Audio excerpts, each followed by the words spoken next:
Israeli airstrikes have continued in Gaza today, as you can see there, as the Prime Minister Benjamin Netanyahu said that Hamas has nowhere to hide and promised extensive retaliation. Israel's military said it had also recovered the bodies of more than 1,500 Hamas fighters inside Israel after it retook control of the country's border with Gaza. Gaza is now completely under siege, without food, water, fuel and electricity, prompting condemnation from the UN, which said it was illegal under international law. Meanwhile, Hamas has threatened to execute up to 150 Israeli hostages. These are babies, toddlers, old people, some with dementia, in exchange for every strike on Gaza. Joining me now in the studio to make sense of this, if possible, is Jake Wallace-Simons, editor of the Jewish Chronicle and author of a book entitled Israelophobia. Also, all the way from Tel Aviv is Tal Heinrich, who is an Israeli journalist. We'll go to Tal first because she's there. Tal, good evening to you. Can you explain what it's like in Tel Aviv this evening? Good evening, Vanessa. Thank you for having me. It's a very, very heavily charged atmosphere here right now. I can tell you that throughout the day, specifically in Tel Aviv, we had to rush to the shelter a few times because sirens rang off. And it's also, everyone in the country knows someone who knows someone who knows someone who has a personal story of a family member, a friend who's been abducted or has been injured or has been killed. The entire country is in deep mourning, but do not be mistaken, because there's no despair here. We have our resolve, and we know that our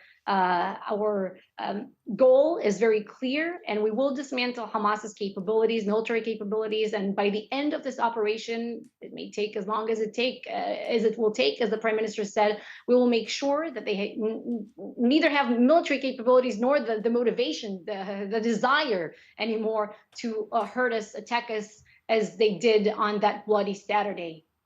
How will that be achieved, though, Tal? Well, the IDF, as you said, is operating. We launched this counteroffensive. And again, the Prime Minister said that we will hit them very hard, our enemies, like they have never felt before. I'm not the military expert. You don't see, I'm not a general. I'm not sitting here wearing IDF uniform, but I and the entire country, honestly, is united behind the IDF, the Israeli Defense Forces. We know that they know where Hamas depots, targets, militant operatives, terrorists are located, and we are coming after them one after one. Each of these terrorists, these savages who participated, took part in the planning, the execution of that bloody Saturday attack. They signed their own death sentence, and we're coming for them. We are. And for people who don't really know what happened on Saturday, they may know about the massacre at the pop festival, but they may not know of the individual attacks on families, whole families gunned down, of old people abducted and loaded onto vans and carts and motorbikes and simply driven away. They may not know of the little children, Israeli toddlers, who've been seen photographed in a cage, which we think is for livestock or chickens or something like that. They may not know the full extent of what went on, but you may want to tell them, even though, as you quite rightly say, it's agonizing to talk about it. Of course it is. Vanessa, we are hearing heart-wrenching stories, first of bravery, which is, I can't say uplifting, but, people who sacrificed their lives to save others. And we're hearing people, who party goers who went to this festival. By the way, we had over 260 bodies just from that scene alone. But some party goers, they had to cover themselves with the blood and bodies of their friends in order to hide when Hamas terrorists were there, and they shot them one by one, indiscriminate kind of, savage, a barbaric attack. And we have children, for example, in one of the kibbutzim in the vicinity of the border with the Gaza Strip, Ena Shlosha. I was told today that their bodies were found, children, tied-handed, and they were shot in their head. I can tell you the story of one teenager. She posted that her grandmother was missing. And Hamas saw that post and delivered an answer.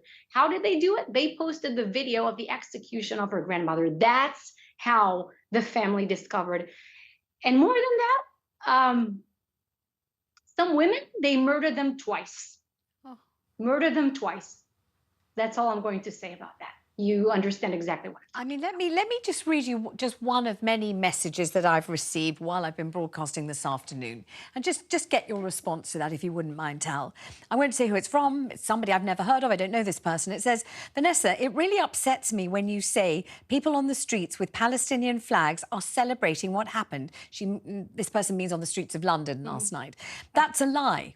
Totally inflammatory and only adding to people's pain. People are waving their flags in solidarity of Palestine to remind people that they are oppressed for years now. You can be against what happened in Israel, but also furious about what goes on in Palestine, inflicted by Israel, every single day of their lives. I'm so disappointed in your rhetoric. It's sad. We should be calling for peace and telling the full truth. Well, I'm certainly trying to do that. That's precisely what I'm trying to do. Tell the truth, call for peace, and do what I can to promote some kind of understanding of what's going on. But can you see what that person messaging me? Can you see where they're coming from, Tal, or not?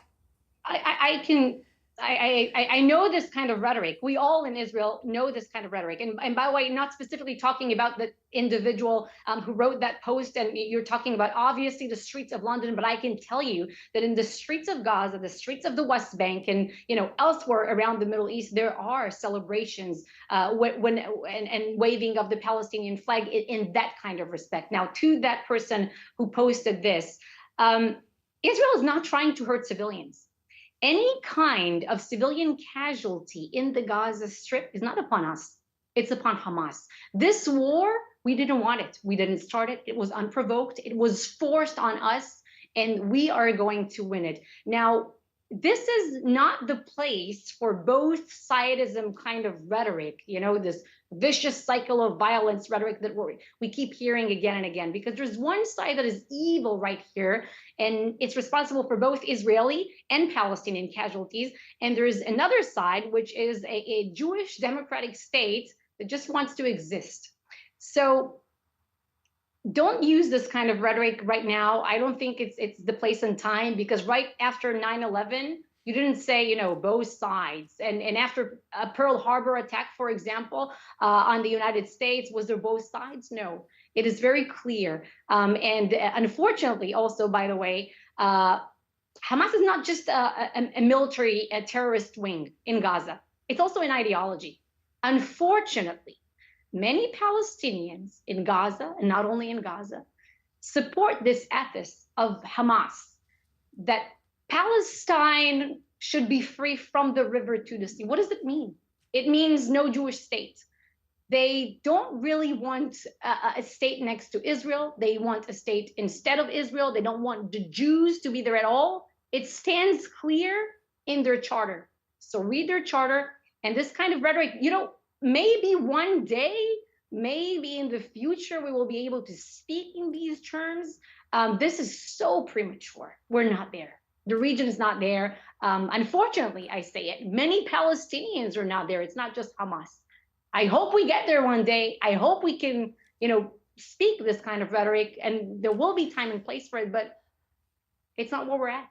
Tal, I'm going to bring in my other guest, Jake Wilson, whose book is called Israelophobia. So you may want to talk to one another, possibly. I mean, you may want to address the same question that I've just asked Tal, Jake. Well, I mean, the idea of Israelophobia is that it's anti-Semitism for the 21st century, that whereas in medieval times Jews were hated in a Christian context as the Christ killers, and then in the 20th century they were hated as an inferior race on the basis of pseudoscience, now they're hated on a political basis for the sake of their nation state. But it's the same emotion, it's the same hatred, it's the same bigotry, and often it takes exactly the same forms. And we've seen that over the last few days, whereby the sorts of butchery that Hamas has been meting out on men, women and children. Only today, a lot of bodies of children were discovered. That sort of butchery recalls the pogroms of Eastern Europe and of Russia, and indeed the massacres of medieval times. And we can see that Israelophobia is the new prism of anti-Semitism, and we see it on the streets today. But people can get away with it because all they do is exchange the word Jew for the word Zionist. Exactly. And then hate is legitimized. So for people who say, I am not anti-Semitic, I don't hate Jews for being Jews, I'm not racist at all, that's not me at all, that's not how I feel. What I feel is I am opposed to Israel's foreign policy, or I'm opposed to the way Israel controls the people who come in and out of Gaza. I'm opposed to Israel, not to Jews. What would you say? Because it's something that is a very easy out clause, it's very simple conflation, and it's substituting one thing for another, and it's perfectly acceptable, many people think, to be opposed to Israel and Israeli policies, but they wouldn't like to say in public that they're racist and against Jews just for being Jews. So what would you say about that if someone were to say that to you? Well, I think a lot of people who make that argument are not against Jews, are not racist, because our idea of anti-Semitism is still race-based from the last century, not political, like I just described. Yes. A lot of people who make that argument, in the words of Howard Jacobson, he commenting on my book, he put it this way, he said, I don't hate Jews individually, I just hate them by the country. Right. And sometimes that's how it feels. Having said that, it's quite possible to say, I'm not against Jews or Israel, I'm against Israeli foreign policy. I'm against the number of checkpoints. I'm against the action that they take on the West Bank or whatever it is. Reasonable criticism is perfectly fine, but there's a difference in quality and quantity when it becomes demonization, when it becomes disproportionality, when it becomes, as we've seen in the last few days, blaming Jews for their own massacre. That clearly is not reasonable and not proportionate. When it relies upon lies, like the Israelis are perpetrating a genocide. That's such a common misconception. Pretty bad genocide, given that the Palestinian population has increased fivefold since Israel's establishment. That Israel's a white supremacist state. Well, pretty strange, given the fact that more Israelis are non-white than are white. I mean, I had a guest yesterday sitting exactly where you are on this programme saying Gaza is a concentration camp. Now, I don't like even repeating that phrase, but I just want to. I have to, really, because I'd like you to address it. And do we still have Tal with us? Because if we do, maybe she could do the same thing. Well, I mean, I think the description of Gaza as a concentration camp is almost gleeful in its appropriation of Jewish suffering and applying it back against the Jews themselves. Well, I said, are you saying it's Auschwitz? Gaza is not are you saying it's Dachau? Are you saying it's Dresden? Are you saying it's an extermination camp? What are you saying? Why are you using that phrase? Why are you doing that? What are you doing it for? And I tell you, it didn't go over very well with my guests. Well, people say that Gaza is an open-air prison because the borders are secure, nobody can get out. Well, the events of the last few days have showed why Israel doesn't want to allow anybody to get out. The argument shouldn't be had. It's clear. If Israel was allowing people, had an open border, they wouldn't have stopped at 1,000. It would have been 6 million plus. They are of the same ideology as the Nazis. In fact, there is a historical link between Nazism and Hamas via the propaganda that was spewed into the Middle East during the Second World War, which then took root in the Muslim Brotherhood, which then spawned Hamas, Al-Qaeda and ISIS. There's this unholy shadow of Hitlerism falling over Islamism in the modern world, and that's what we're seeing expressed in these past few days. Let me give Tal a chance to respond to that. Tal? Well, Hamas has turned Gaza into a terror base. It's the new ISIS caliphate, if you will. This is what's happening in Gaza right now. This is why Israel is operating, because they have launched an unprecedented attack on us in both scope and brutality.